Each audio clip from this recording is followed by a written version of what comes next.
Hi, I'm the Book Tart, and I am going to tell you a bit about a book I was able to curl up and just inhale, devour. It's short, it's sexy, sweet, snarky, funny, and science fiction-y, and sharks. Do you like my alliteration there? Though, well, shark starts with an S, so there. Ha. And Sidney Bristol starts with an S as well. A Kiss for a Cure is a science fiction romance novella by Sidney Bristol from Lyrical Press, and I loved this book. I can't believe I waited so long to read it. It's delicious and delightful, and I want a guy under my Christmas tree. So the heroine's name is Jordan, and she's a shark scientist, and she's at a space station studying sharks in the space, which is really cool. The science bits of this were brilliant and just, grabbed my imagination and held it. But what really sucked me in is the heart and the humor. And yes, it's a short story, but the characters are well developed, and you feel for them and feel their emotions and their pain and their joy.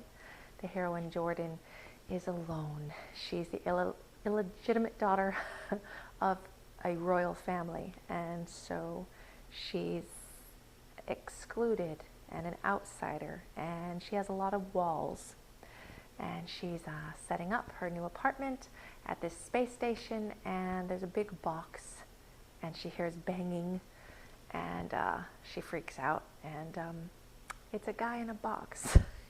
His name's Kai, and he's her husband. Her parents did an arranged marriage. He was supposed to be her Christmas gift. And he's part of a race that needs the emotional and the tactile, the feedback from a partner. And so because it's not his fault that they're in this situation, she starts to put her analytical mind to fixing that. She doesn't want him to have to depend on anyone either. And the give and take between them, the humor,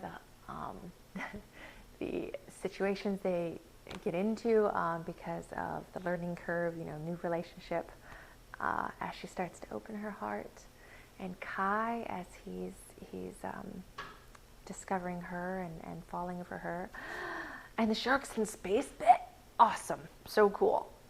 Actual reef, and there's danger and intrigue and smexy times, and I loved it. I want more. I'm going to read you a bit from when she's getting that box.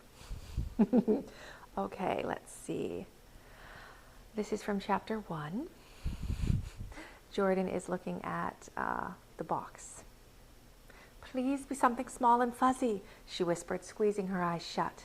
If she'd ever believed in old Saint Nick, now would be the time for him to listen to her wishes. She pushed the green button. The discharge of a self-contained atmosphere hissed, and the whir of the hydraulics followed as the top of the box began to rise, ever so slowly. Her pulse rate ratcheted up until her heart threatened to break out of her chest. Tiny lights spaced around the lip of the box flickered to light, faintly illuminating the inside. She could see something moving inside. Something that wasn't small or fuzzy. "Oh, shark bait," she said on a whoosh of breath. She sat down hard as fingers appeared in the space between the box and the lid. Hydraulics squealed as a large masculine hand forced it to lift faster. The golden skin stretched over the knuckles, and veins stood out against the back of the hand, down to the wrist. Inch by inch, a pair of sculpted muscular arms were revealed. The top was forced aside on rolling tracks. A man sat up, his body in profile. He sucked in a deep breath, and dark, shoulder-length hair fell over his face, disguising his features. Her cheeks heated despite the detached scientist in her clinically dissecting his body. And she could see a lot of it. If he wore clothing, it would have to cover his lower body, because Jordan didn't see a stitch on him. What a way to meet someone. So this is a really great book. I recommend this romance, and like I said, I can't believe I waited so long to read it. Go read it. Don't wait so long. Go read A Kiss for a Cure by Sidney Bristol. Thanks from the Book Tart.